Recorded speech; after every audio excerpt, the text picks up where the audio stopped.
છે ને હમણાં જણાવીને આવું છું. શું થયું? કઈ કહેવા માંગુ છો? પાણી જોઈએ છે તમને? Relax relax.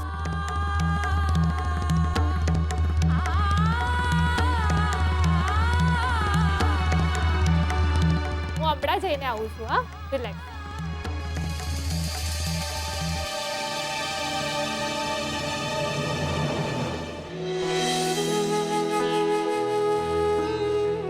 હે ભગવાન, કિંજલ અમારા ઘરમાં બધાની હિંમત છે.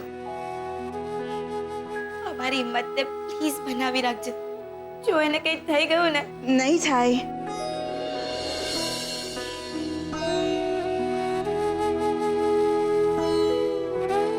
કિંજલને કંઈ જ નહીં થાય. અને શું કામ કિંજલને કંઈ થાય? હા, હમણાં દોડવા માંડશે, જોજે. વાર પણ નહીં લાગે. હજી તો ચાની નવી દુકાન ઊભી કરવાની છે. મોટા ભાઈનું કેફેનું સપનું સાકાર કરવાનું છે. આમ ખાટલે પડે પડે બધું થોડું થઈ જશે. કંઈ નહીં થાય. તું ચિંતા નહીં કર, બધું સારું થઈ જશે. ચાલ જો, તું ખાઈ લે.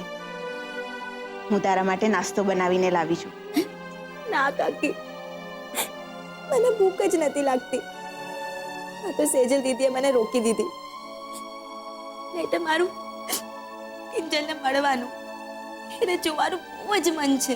બેટા, મન તો મારું ઘણું થાય છે મળવાનું. પણ તું તો જાણે છે ને તારા બા અને કાકાને, એટલે નાસ્તાના બહાને ખાસ પૂછવા આવી છું. કિંજલના કઈ ખબર? ના, ઓપરેશનની વાતો તો ચાલતી હતી, પણ એક્સિડન્ટ થઈ ગયો કે કોઈએ કરાવ્યો એ ખબર નથી પડી રહી. એટલે તને એવું લાગે છે કે કોઈએ એની અંગત દુશ્મની કાઢી?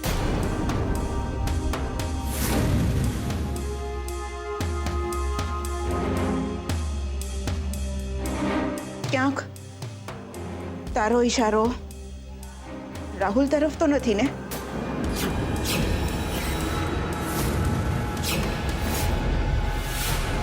સેજલબેન, તમારા માટે ગુડ ન્યૂઝ છે. કિંજલ ભાનમાં આવી ગઈ છે. શું? સાચે? હે ભગવાન, ભગવાન તારો ખૂબ ખૂબ આભાર. મમ્મી પપ્પા પણ અત્યારે જ ઘરે જતા રહ્યા. અહીં હોત તો આ વાત જાણીને કેટલા ખુશ થઈ ગયા હોત. કઈ નહીં, હું એમને સરપ્રાઈઝ આપી દઈશ. પહેલા તો મારે કિંજલને મળવું છે, એટલે ખબર તો પડે કે આ બધું કેવી રીતે થયું, કોણે કર્યું. હું કિંજલને મળી આવું. એક મિનિટ, મને ખબર છે તમને કિંજલને મળવાની ઉતાવળ છે, પણ અત્યારે એ બોલી શકતી નથી, સૂઈ ગઈ છે અને તમે હમણાં એને મળી નહીં શકશો. એટલે તમે કહેવા શું માંગો છો? ઘણીવાર એક્સિડન્ટ થયા પછી પેશન્ટને યાદ નથી હોતું કે એની સાથે શું થયું છે, એ ક્યાં છે, અને આ બધું સેટ થતા જરા વાર લાગે. પણ આ બધું હજુ કેટલું લાંબુ ચાલશે? એ તો ડોક્ટર જ કહી શકે. હું એટલું જ કહીશ કે કિંજલ ભાનમાં આવી ગઈ છે અને હવે એનું ઓપરેશન થઈ શકશે. પણ કેવી રીતે? ઓ નેગેટિવ બ્લડ પણ તો મળવું જોઈએ ને? ગઈકાલે એક ડોનરે પોતાનું ઓ નેગેટિવ બ્લડ ડોનેટ કર્યું છે. કોણ હતું?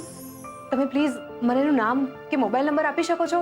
હું એમને પર્સનલી ફોન કરીને થેન્ક યુ કહેવા માંગુ છું. આઈ એમ સોરી, ડોનરે પોતાની ઓળખ ગુપ્ત રાખવાની કીધી છે. કમાલ કહેવાય ને. હવે તમે જલ્દીથી ઓપરેશન માટે પૈસાની વ્યવસ્થા કરો, અને આ ઓપરેશન સામે તમને કોઈ વાંધો નથી એ ફોર્મ પણ ભરી દો.